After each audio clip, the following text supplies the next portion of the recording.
and I run the Living Maths program. And we feel that if you want to make learning exciting, one of the wonderful ways, come on in, come on in. One of the wonderful ways to make learning exciting is to collaborate globally with teachers around the world. Now, there are many advantages to having teachers around the world join in on your classroom. One, you can bring in an expert. So let's say you are learning about ancient Egypt, which Kirstenhoff was doing last year. I managed to get 3 doctoral students who are studying Egyptology to actually Skype in with their classroom and answer all their questions about tombs, mummies, religion. And you can imagine for kids who are chatting to doctoral students who actually are experts on that particular field, they can ask anything they wanted and these students are happy to oblige. Another thing that I find which is amazing about global collaboration is that sometimes you might be doing a language lesson and you want to connect with another country that actually speaks that language and you have conversational sessions. You improve their English, they improve your French. Other things that you can do are, for example, learning about other cultures. So you do your national anthem, you show them your flag, they do their national anthem and show you their flag. And what happens? Come on in, come on in. It really is about cultural exchange. So for me, I've been working with a group of teachers. Come on in, you're welcome to join us. Global collaboration.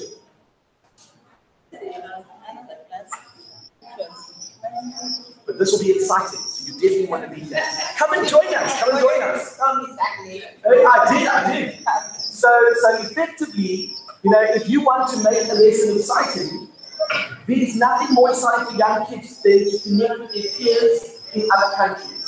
So I have some annoying birds at the top there, and hopefully they won't be too noisy. But we have 2 guests that have joined us from overseas. We have Cheryl. Cheryl, you can wave. There's Cheryl over there. Cheryl's in the USA. And then we have Lyndon. She has switched off her webcam, but she can hear us. And she is in Taiwan. And we're going to get some discussion going from them and with you to find out how we can use global collaboration in the classroom to make learning more exciting. Is it too noisy on the side for you? Would you like me to close for you? Okay. Okay, there might still be some people. All right. Okay. So, ladies, you can unmic yourselves. And if you want to maybe share some ideas of where you've managed to use global collaboration in your classrooms.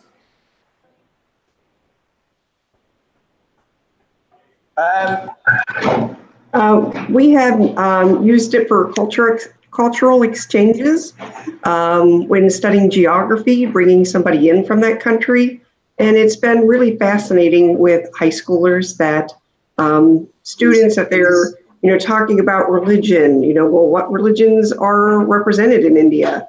Well, what about marriages? You look at all the life events with marriages. Well, they're right there real time asking, 3 women that are sitting at their home that have stayed up late in the night, to talk about how they had a prearranged marriage and how it worked for them. And maybe the next one, maybe they got to choose and how the country's changing. I mean, it's so fascinating. Things that you cannot ask and you cannot understand that personal connection and story from reading a book.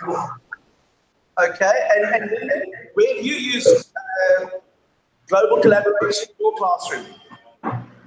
Well, I'm Ling Ling Tan. I live in Kaohsiung, Taiwan. I am an English teacher in a primary school. In Asian country, kids learns English from about 10 years old. That's grade 3. They seldom have authentic environment to talk to foreigners. Therefore, I thought about using internet to connect with other classes around the world, especially at elementary levels. So from about 6 years ago, I started to use Skype. And then I found there's a very good platform, Hello Little World Skypers. And we have a lot of activities such as mystery location codes in order to know the geographical place, and like our kids to learn English, to use their daily English to a real foreign peers. That is wonderful. And we also played mystery numbers, mystery animals. In addition, also we introduce one another, our country's cultures, and talking about their hobbies, and we sing songs, traditional songs to each other. Well, it truly is great fun in class, and it also developed a very good method to teach a foreign language by means of internet. And we also make a lot of friends around the world. Especially, we have a lot of teacher friends, Cheryl, Steve, and others.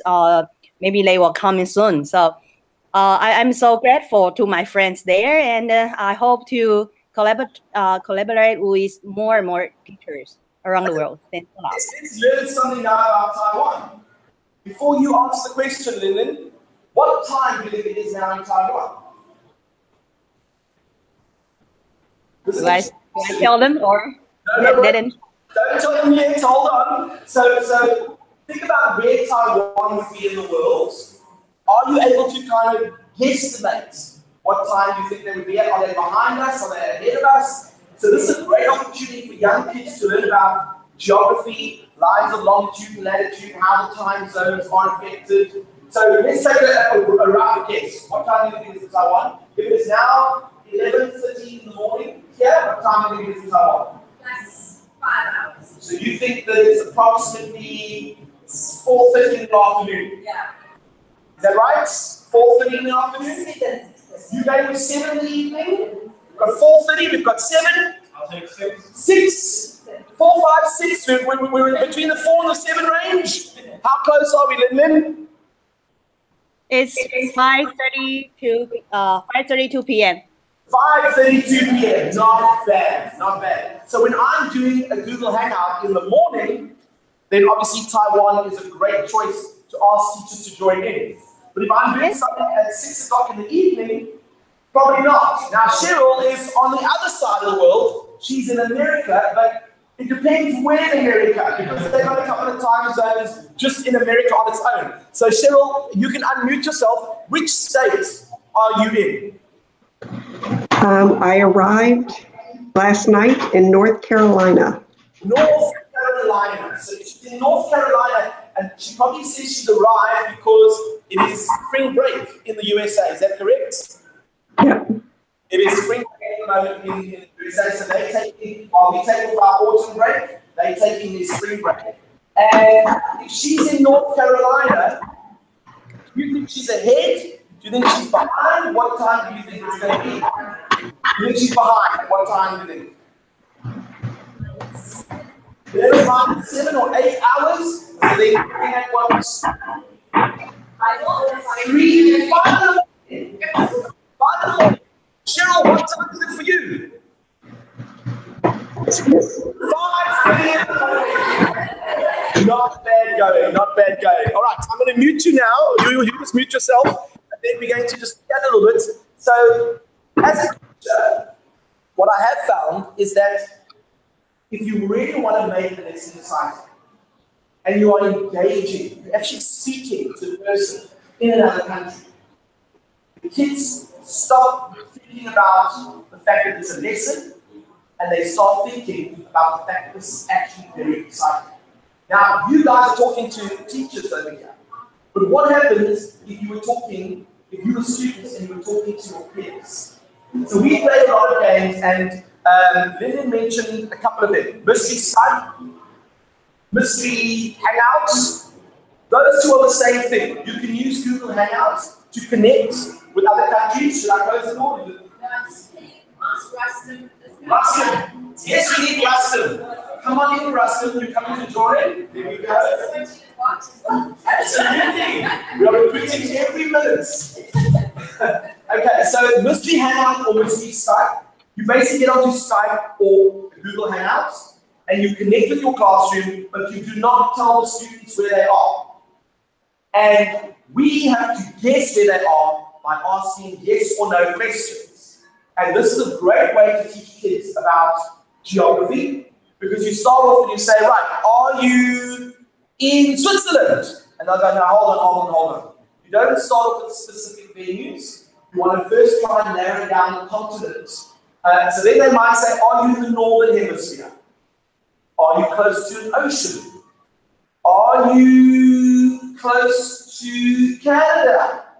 And now you might know that you are near the USA. Are you in America? They'll say yes, but now, are you in North America? Are you in South America? You start to narrow it down, and eventually you guess where they are. Which to me is very exciting, because the kids get to learn about other places around the world, especially if you don't know that stuff yourself. It's a great way to learn. And then, of course, mystery number was another thing that was suggested. So when you've got young kids and you want to teach them about numbers, I think we're going to play mystery number right now. Okay. So Lillian and we've got Kim, who's joined us from Abidjan, from the Ivory Coast. Is that right? Yeah. That's right. Hello. So from Ivory Coast, we've got the USA and we've got Taiwan. And we are playing a game of mystery number. We're going to make it nice and simple. We are going to think of a number between 1 and 1,000. And they are going to have to guess our number. They are going to have to think of a number from 1 to 1,000. So what we're going to do is, in fact, we'll just do it one way, just for convenience sake. We're going to unmic. We're going to switch off our mic here for a second. I have to get 1 minute.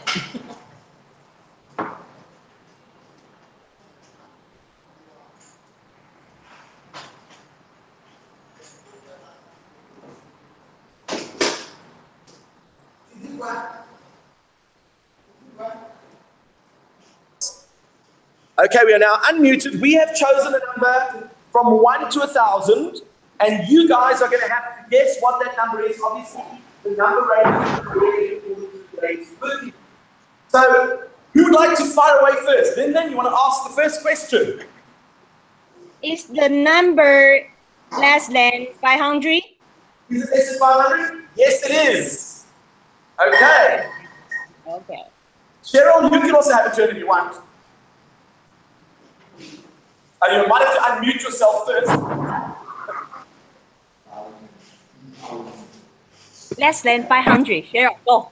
Is the number less than 250? 250? Yes, it is. I've done it in 2 questions so far.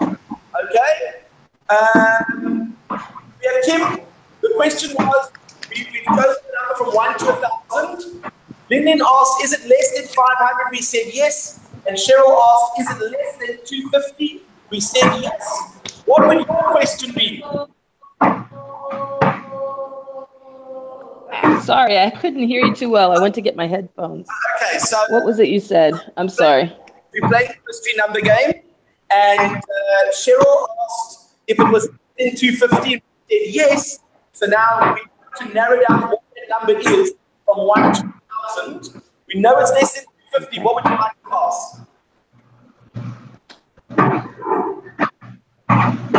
What would I guess? Yeah, we're going to have to ask questions to try and work out what our number is. I'm not sure if you can actually play this number. Very exciting too. You can only ask yes or no questions. Okay.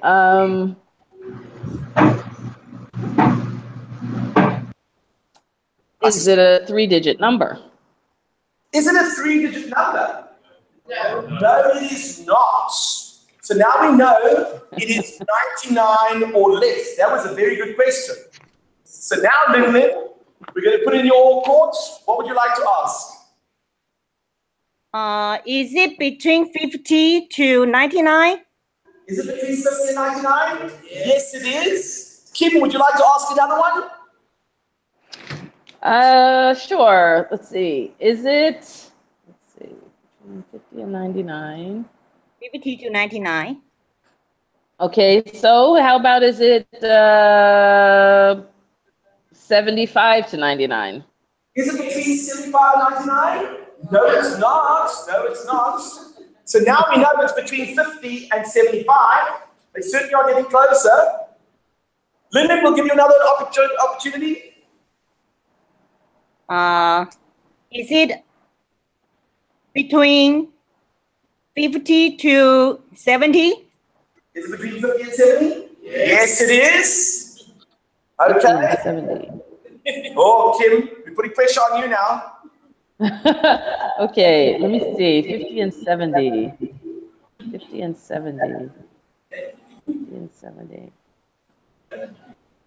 Now okay, is it an odd number or an even number? Does it have to be yes or no? It has to be a yes or no question. Is it okay, so is it odd? Is it an odd number? It is. 50 and 70? So now you know it's an odd number between 50 and between 50 and 75. 70. It's an odd number between 50 and 70. So that means it could be 51, 53, 55, 57, 59, 61, 63, 65, 67. And I think you get the hang of it, that eventually the kids will try and narrow it down. And once they have it and they guess it, then what we would do is they would choose a number and we would have to try and work out the number. So what kids get to do is they learn number ranges, and obviously it depends on the age group that you're working with. Another thing that she suggested was the Messiah. Obviously that's when you get to work out where they are. That's a little bit more complicated because once you guess the first time, you can't go to the same game again. But then she mentioned mystery animal. So you could be thinking, and this is also for the science classes, you could be thinking of an animal, and then the kids have to try and work out what that animal is. And they can ask about, is it an invertebrate, is it a land animal, you know, all those kind of questions. And that's a great way to introduce science to the kids. Because what happens is, and this is what we've learned in different cultures, that you have kids, for example, the US, who might say, is it an invertebrate? And the kids from Africa go, what on earth is an invertebrate? Here's a learning opportunity. And then they go home and tell parents, oh, you said really cool words, invertebrate. So I think it's very important that we keep learning from each other, and there's always something new to learn whenever we play. So now I thought what we could do is we could try something a little bit different. If I was going to ask all of you, think of your classroom setting. Do you have access to the internet in your classroom? You do. If you don't, you have one of these things. It's called a cell phone. And I can join Google Hangouts or Skype with my cell phone if I just click the link. So let's do that as an experiment. I'm going to switch the sound on. And I'm going to go like this. Where was he? It was in Skype, and I sent the link. So I'm going to log into Skype, and in Skype I posted the Hangout link, which is quite funny. So let's see. If I join the Hangout, will it allow me to join on my phone? Open in Play Store. So far, so good. And you could then literally do it from your phone if you connected it. So that you obviously it's a big class, not going to see the screen. A tablet would work well. And if you've got a laptop, you can always put the internet on your phone on and share the hotspot. So that you connect the laptop to the hotspot on your phone, and you should be able to work it out. For some unknown reason, Google Hangout is not behaving on my phone. Again, I can log in, and then there'll be another one of me inside there, and then grab and I can walk around and it's good ask. Now that is, come on. How do you get other people on? That is a very good question. So, to answer that in a very simple way, there are hundreds and thousands of different areas where teachers around the world are looking to collaborate. And to give you an example, I'm going to log into my Gmail, and I joined a group online, and if I go like this, gmail.com, I get hundreds and hundreds of these sorts of emails. This one here says, hello, my 3rd grade class in North Carolina would like to do a mystery hangout. We are available on Thursdays or Fridays, 11:50 or 12:30 for each new grade 3 class. If you are interested, please email me. So you go and email them and say, hi, we're a class in Cape Town, South Africa. We would love to connect with your class. But of course, if they're in North Carolina, I'm going to do some homework. So where's North Carolina? So I'm going to go like this. What is the time in North Carolina? And the time is 5:45. So they're 5:45 and we're at 11:45. That means they're 7 hours behind. If we did something at 8 o'clock in the morning with them, it would have to be 3 o'clock in the afternoon as school's over. That might not work. But maybe the kids want to stay a little bit later to do it. Yes. You can ask as many questions you like. That's why we're here. So I didn't understand how you identify with other people. So there's a Google Hangout, and then there's like a subsection of Google Hangout. No. This Google Hangout is a program that allows you to have a video connection with someone. The advantage is you can bring an extra 8 or 9 people into the conversation. Skype does the same thing. Yes. You can have a normal Skype call with someone, but you can bring another 8 or 9 participants into the conversation. The fact is they can be anywhere in the world, as you can see. And we can have a situation where the bottom panel over here is just filled with faces of people from all over the world. So on Monday night, for example, at 6 p.m., I'm going to be interviewing John Connolly from NASA. And he is the Mars lead. So in other words, all stuff that they're going to be doing with regards to Mars, he's in charge of all of that. And that is going to be streamed live on livingmaths.com. And I'm going to explain what that means as well. But there will be a hangout. And I'm going to have schools from around the world who are joining in live, and the kids get to ask questions as well. So I just sent out an email to my group, and Lyndon mentioned it. We've got a group called Hello Little World. It is approximately 180 teachers from around the world who are online 24/7, depending on where they are in the world. And we share, we do professional development. We are going to be meeting each other for the first time in real life in July when I go up to ISTE, which is the EdTech conference. And that's happening in the USA. And a lot of the teachers who are going to be in that group are going to be there physically, so we get to meet face to face. We've known each other for 6 years. We've been very good friends, but we've never actually met face to face until July, which I'm very excited about. And I don't know, Lyndon, you're not going to ISTE this year, are you? Pardon? Which person? Are you coming to ISTE, the conference in Chicago? I think it's in Louis Morgan's session at ISTE. Yeah, STE. Are you going to that one? I forgot about more than 1 year ago. I think it's 2 years ago. Okay, so she went 2 years ago, but she's not going this year.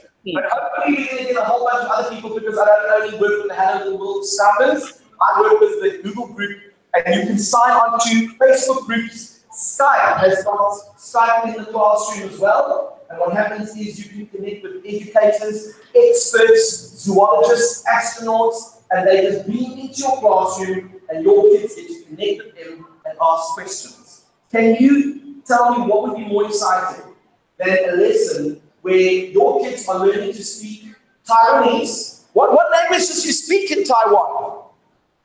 We speak Mandarin Chinese. They speak Mandarin Chinese. So if I want to learn how to say hello in Mandarin, what would I need to say? Ni hao. Ni hao. We say how's your knee? I don't know, it's very similar. And then, of course, how do you say goodbye in Mandarin? Say, oh, Chinese. Chinese. Look at that. Amazing. There you go. Amazing. Please come to my class. I mean, subscribe or Hangout or any meeting. Great. Okay, come to my class. Then then we've got Kim, but Kim is in the Ivory Coast. What language do they speak there? Oh, really? They speak French. So do you speak French? You don't. How do you say French in French? Bonjour, tout le monde. Oh, there we go. And how do you say goodbye? Au revoir. Au revoir. And now you just learned new things, and that was purely through conversation. And kids, they take an emotional experience and it becomes memorable. They never forget these lessons. I'll never forget the day that I was in Google Air 2, and I had a group of kids at a little center that we teach at every week. And I brought my iPad and we connected with a class of grade 7s in the USA. And the kids got to ask what kind of music you listen to, what kind of food you eat, what kind of movies you watch. And it was the first time they ever connected on the internet to any school anywhere in the world. And you know what they were completely shocked about? The fact that there were so many similarities. They could not believe that people on the other side of the world could like the same music as them and even the same foods. What a shock! So I think what is amazing is I have always learned that the more you know about people around you, the less likely you are to hate them. So if our world needs a little bit of peace, it's about getting to understand the world around you. And I firmly believe this. I have got friends in many, many countries around the world because we speak to each other all the time. If I go onto the Skype group right now and I have a look to see if anyone is awake there, let's have a look. Here's the Skype group. Kim wants to know if we're started. There's Cheryl there. But if I carry on higher up, I've got 1 or 2 teachers who even threaten to wake up at 4 o'clock in the morning and join the group as well, which I said that'd be crazy. But you know, we've got those kind of teachers who habitually want to share and give. It's an incredible feeling to have teachers that want to share and give. Now, when you first walked in, you felt intimidated because this is technology that seems like it's quite far-fetched. You need a laptop, you need an internet connection, and you need a Skype account. If you don't have a Skype account, you create one, it is free. Not only that, but Google Hangouts can be done for free. There's another little program that we often use called appear.in. So if you ever want to check it out, I'll show you how it looks. I'm just going to mute Kim over there. Okay. So I've muted you, Kim. Let's go here to Chrome. If I go here to appear.in, then what happens is it'll load up a program like this. It doesn't use software. It only uses the web page. So we'll ask for permission to use your webcam and your mic, and that's it. And you create a room. I can call it appear.in Hangouts. So it's just called appear.in Hangout. Someone's already used that one, so I can call it Hangout number 2. No one's used that. Oh, it's already used. And I'm sure Hangout is a very common term anyway. But I can call it Cape Town Hangout, and then that might reduce the odds. And as soon as I click sign in, then it gives me a web page with the video things on. Let's just do it anyway to show you. I don't know if our webcam will work because we're using it in Hangout anyway, but let's see what happens. We create the room. It says you are about to enter a video meeting. And now if I want, there we are. There's our webcam. It's showing. And if I want to invite you, go. If I want to invite the others, I go like this, copy the link, and I go like this to them. Where's the actual Hangouts? Hi, I'm going to post it in the chat part of the Hangouts. Watch what happens now. I've just sent them the link for the appear.in, and if they click on it, then technically, if all goes well, we should have them joining the Hangout as well. It's free. It's nothing. There's a lot of free stuff.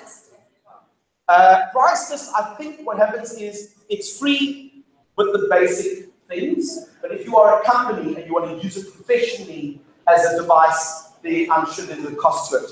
But as far as I know, it's always been free. So, sorry? It's like just go with That's it. That's it. And yeah. the classroom. That's up to me. I worked out in my whole section every week. Well, then we must definitely chat, because we are doing a lot of very exciting projects. We don't only do Skype in the classroom and Google Hangout, we do a lot of STEM connections. So in September, for example, we've got an astronaut coming out to Cape Town, and maybe your kids want to come and meet the astronaut.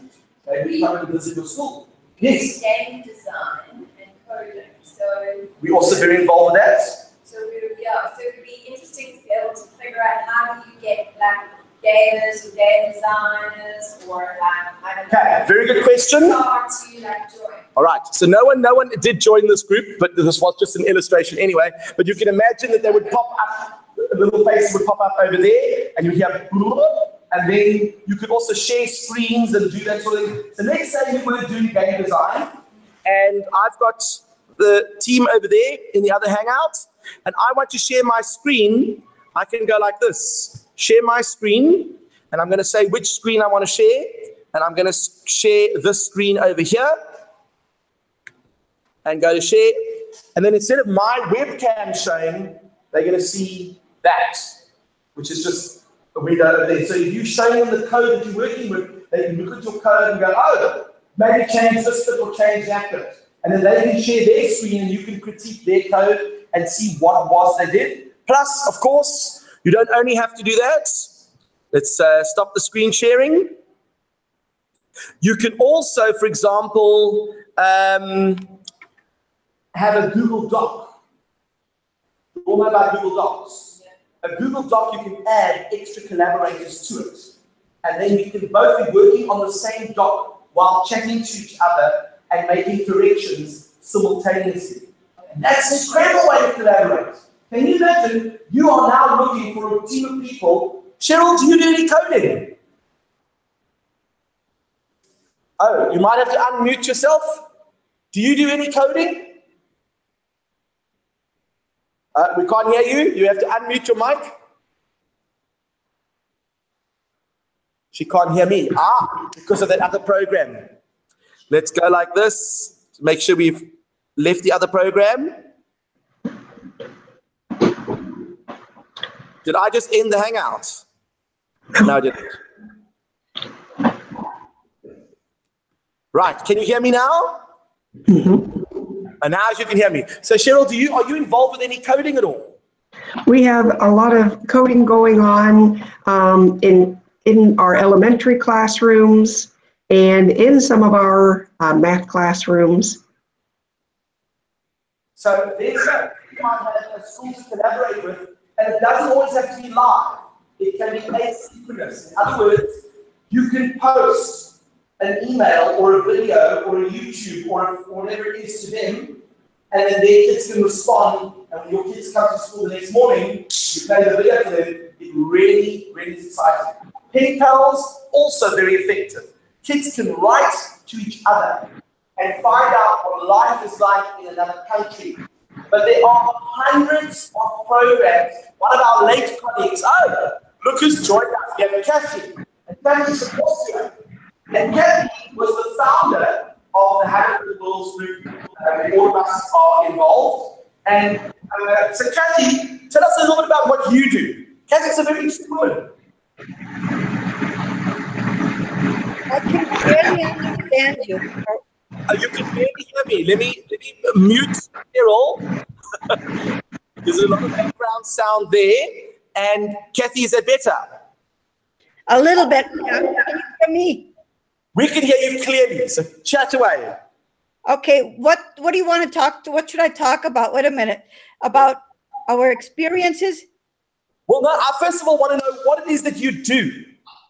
At least I try to teach English and history in an immersion class here in southern Austria. I live right next door to Italy and Slovenia, and I teach at an upper secondary vocational school. My students are 15 to 20. I teach there, and I also do the Erasmus program, where I try to find jobs for my 60 students so that they can do their internship throughout Europe in 5-star hotels. Now, when you say vocational, is it vocational with a focus on hotels? Well, we focus on the hospitality industry. Number one, they have 4 years of cooking and service and nutrition, and also economy, accountancy. All my students learn 3 languages, foreign languages. They have approximately 45 periods per week. School starts in the beginning of September and ends in the middle of July. Sure. So now we're learning a lot, but what's interesting is that because Kathy is in Austria, Europe is not too far away from a time zone point of view. That means that there are lots of schools that you can connect with that might not have extreme time zones. Kathy's also, she's got a group going on Facebook for recipes. And because of our connection, and I won't deny, I do like food a little, maybe a lot. I like to generally post things in that group, and people are often posting cooking tips and sharing ideas. And what people don't seem to realize is that it's not just a Facebook group. It's because we connected interpersonally, we now share things that we are passionate about, and I'm constantly learning, she's constantly learning, everyone is constantly learning because of our initial connection. So when we go back to our original discussion, is this a complicated thing? Once you do that first one, you won't even know what was behind you, because all you're going to do is look at the opportunities that come ahead. And it is not difficult. You know how to get hold of me. I will give you all my details, and I will put you on that path. And once you're on the path, I can just wave goodbye, because you'll be able to move ahead independently. You'll be making your own connections. You'll find that if you go onto Facebook, if you go onto the internet and type, how do I connect with classrooms around the world? There are many lists on Twitter, on everything, that you can find people to collaborate with. And if you've got Google, you can go to Google Plus, and there are people who are emailing every day. How do I connect with a classroom in this country or that country? Or we are learning about South Africa. So here's another example. One of our colleagues, Steve Horslander, he's in the USA, and coincidentally, I will also be seeing him in July, which I'm excited about. His class heard about the water crisis in Cape Town. And there is an international competition called the Inventors Competition, the Inventors Challenge. So his class, they invented a device that would harvest rainwater and then water the plants through a series of pipes. And they created it after they did an interview with me about what was actually going on in Cape Town. So here's a situation where they see international news, Cape Town taps are running dry. He knows I live in Cape Town, contacts me, I speak to his class go and build a device, and then they go and enter it into the International Inventors Competition. This is the kind of impact that we can have on one another from a simple conversation. And I think it's a wonderful opportunity for people from different cultures to learn. You want to know what's going on in Israel, Palestine? Why go and read the newspapers who know nothing? We now know that a lot of the authors of articles have their own personal bias. Let's get hold of Palestinians and Israeli and actually ask them what's going on, because then you get information firsthand. If you're going to be learning about this whole Facebook debacle where people are now taking and harvesting your information and using it to make you vote in a certain way, I mean, it sounds intimidating. But we've got people in our group who know a lot about it. They are happy to share and then chat to the kids or the parents. I mean, I might have a parents teachers evening and invite some guest experts from around the world to join in. And it really is about sharing and knowledge, because I know if they are going to do it for me, I would be more than happy to do it for them. And there have been many times where I've been asked to join in and do something. So Lyndon says, online international cooking. Yes, in fact, I think we even have an HLW international cookbook, don't we? Yeah, yes, we do. We do. We ask all the teachers from around the world put your favorite recipes together in a Google Doc, and boom, we now have an instant recipe book of, and of course, the one that I'm hoping we're going to get is the strudel one. and Effie from Greece, I'm hoping to get the baklava one, because these are important things to know. And then, of course, when you read the recipe from another country, they don't measure things the same way we do. Their ovens don't work the same way ours do. There's another learning opportunity to find out how we then convert the one to the other, and it leads to discussion. So what I have found is this particular group that I'm a part of is very dangerous because it starts sparking ideas all the time. You know, I will say, oh, I've got to go teach a group of 10-year-olds. So we're going to put it to the test. Are you ready? No pressure. Tomorrow I'm going to go teach a group of 10-year-olds, and the topic of the workshop is going to be how to improve your reading. Do you guys have any ideas of how we could improve reading with a group of 10-year-olds that are pretty poor at reading? I already see Lyndon nodding her head. Lyndon, what would you suggest? Well, recently I used collab in order to arouse interest in reading stories. With Korean English teacher, her class, with her classes, we share the same book. For example, the That and the Pepperback Princess. We read the story together, and after that, we play. We set up a group of questions on Kahoot, and let our students to compete on that. Okay. That is a brilliant idea. So for those who didn't understand that, we get a common book between your group and her group. We read the book, and then we play a thing called Kahoots, where you get to test how well you understood the story, but we're going to be versing her students and vice versa. Have any of you played Kahoot before? You haven't played Kahoot. They don't give me enough time in this place. It's just not right. So Kahoot is basically an online quiz. It's free, K-A-H-O-O-T, Kahoot.com. I will put on one for 30 seconds just to give you a taste. So let's go like this. Look at all the things that we can do. It's just incredible. So I've got them over here. I'm going to open this up, and I'm going to try.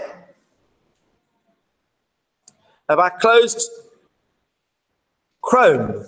Do I need? I might need another version of Chrome. Well, I'll open up Internet Explorer. If you go into Internet Explorer and you go to Kahoot.com, let's see if it's working. Kahoot.com. And once you get into Kahoot, there are over 50 million quizzes. So you don't even have to reinvent the quiz. In fact, that photograph there, a lot of the photographs are ones that I've been sending into them because I work very closely with the team in Norway. So if I had to log in, normally I would click on login. You guys would click on play. So if I click on login, I have obviously created a bunch of quizzes. So let's just do that quickly. Can't see anything I'm typing.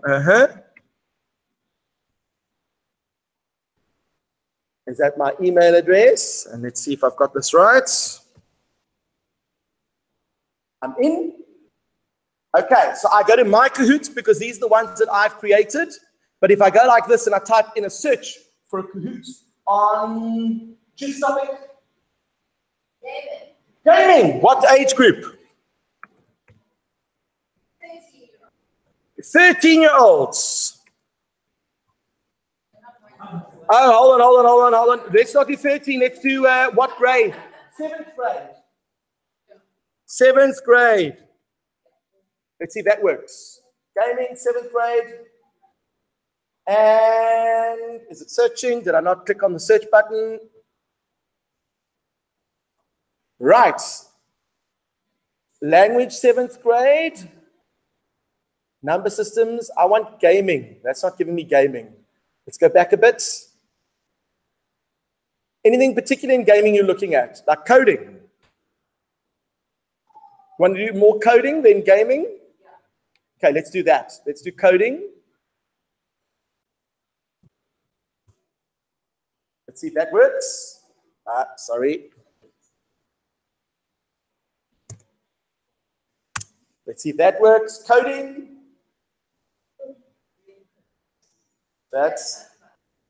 Well, let's just pick one. It makes a difference. So this is 25 questions. If I go to 7th grade career exploration, obviously coding would be one of the careers. That's probably why it came up. And then I go like this. I go play.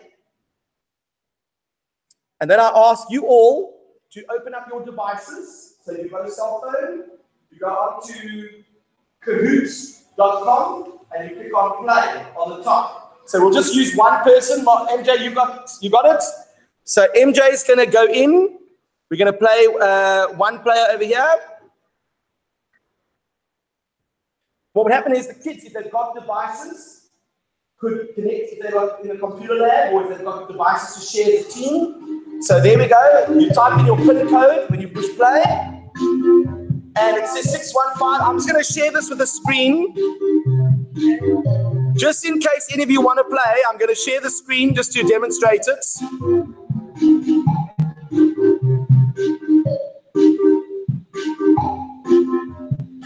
Okay, so they can now see the screen, which means they can play from around the world as well. This is how you can test to see who knows the contents of the book.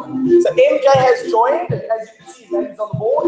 As you sign in, your name pops up on the screen. And we have Cheryl as well. Cheryl's joined in, and Lyndon's joined in. And I don't know what the quiz is like. I haven't seen it yet, but let's test it. Are you ready? Okay, the first question. Careers, 7th grade career exploration. 25 questions. A person who cuts down trees in a forest, works outdoors, and can't be afraid of heights is called what? I must move those other things out the way.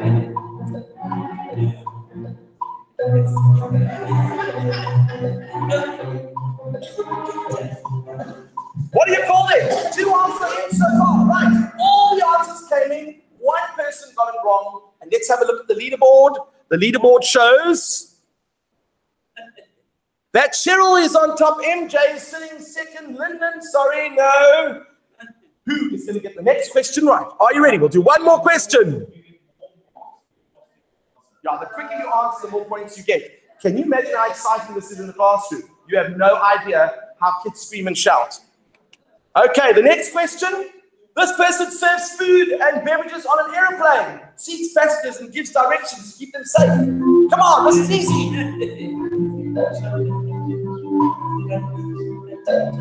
3 answers are in. 3 got it correct and 1 got it incorrect, and I think just someone could just be pushing the button. What is fascinating is that obviously these are very deep, and these are not very deep.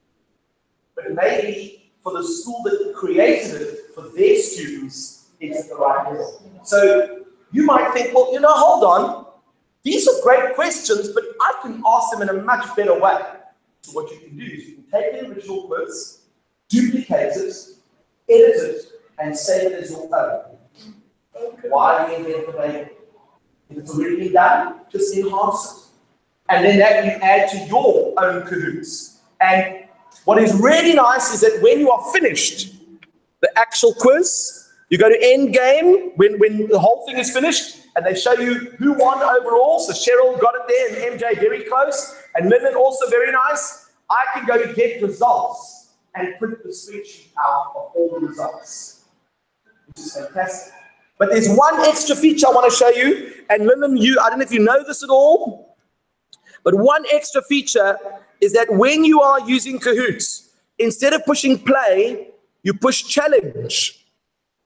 And if you push challenge, you can say you have 3 days until 12 p.m. to complete the quiz. And then when you push next and send it on your phone, the quiz will start when you click on that link, and the question and the answers will appear on your device. So you can play it at home on your own, and you can give homework to the kids to go play on their mom and dad's phones, and when they come back to school, if they haven't answered in time, it cuts them off and says, sorry, it's expired. So you know who has and who hasn't done their homework. You have a question? Yeah. Steve, can we go back to this little world? Little world Skypers, yes. I'm going to just stop sharing over here, yeah. I just want to understand how one joins this platform. Okay, so what happens is, the best way to explain it is, there are 160 odd teachers from around the world. We will often invite a teacher to join in on the platform if we feel that the teachers, we don't just willy-nilly put people in, because we want active people. So if you say to me, I'm very serious about connecting with classes, I really want to be an advocate for EdTech and all that, I would say, I'm bringing you in. And once you join, you'll see your Skype thing starts beep, beep, beep, beep, beep, all the time, because you can have people having conversations, and it's a wonderful way to learn. And then you, at some stage, might want to bring someone on board because you feel that there's an opportunity. Thank you so much for coming. Thank you, thank you. So I know we've run well past our time. I hope that you had a wonderful time. Thank you, ladies, for joining us. We really appreciate everything. They woke up very early, they woke up very late, some of them didn't even wake up. I'm joking. And of course, there is something seriously special about having friends all over the world when there is an earthquake, when there is a major problem. The first thing that happens is on that Skype group, are you all okay? And just to end off, the one thing that I found incredible, we have a colleague of ours who passed away about a month ago. She and her husband are in their late 70s. She is an EdTech guru, and a lot of us look towards her for advice and suggestions on great apps and things to use in the classroom. Sadly, her and her husband were killed in a fire at their home, and because she couldn't really move around a lot, we suspect they were overcome by the smoke and died that way. And there was no family to connect, to go and identify the body, so there was a funeral, but no one was aware that this woman was a pioneer in the EdTech world. And her neighbors, when the reporters came out to report them, they were just very quiet, they kept to themselves. But to us, there was nothing quiet about her. She was in every session, she was always sharing advice.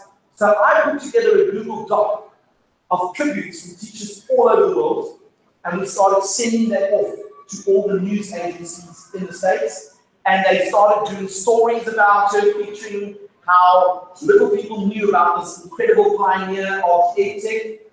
She was part of the global, the GVC, the virtual global VGC, the virtual global something, and they were doing competitions where you had to design a website, but in conjunction with other countries to work together. So what I found fascinating is that all of a sudden the world knew about Janet because we were there for her.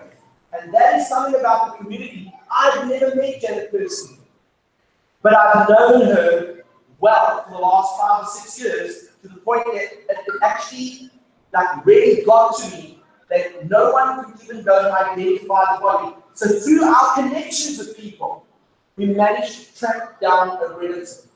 And they managed to do the funeral and organize all the wills and all the other things that went on after that. And that was only because she was connected to us, people around the world. So it really is a wonderful thing to be connected with other people. And I'm hoping that we plant a seed in some of your minds. Out of interest, for those of you that came here today, how many of you are willing to experiment and try something like this? And you came in and you were quite nervous about it, but now there's a chance. And if you need help, I'm happy to help and guide you, because once you get started, it's over, hey? That's it. You won't need to listen to me. You'll be running on your own. All right. So thank you very much, ladies, for joining us. That was amazing, and I will connect with you very soon. Bye-bye. And if you would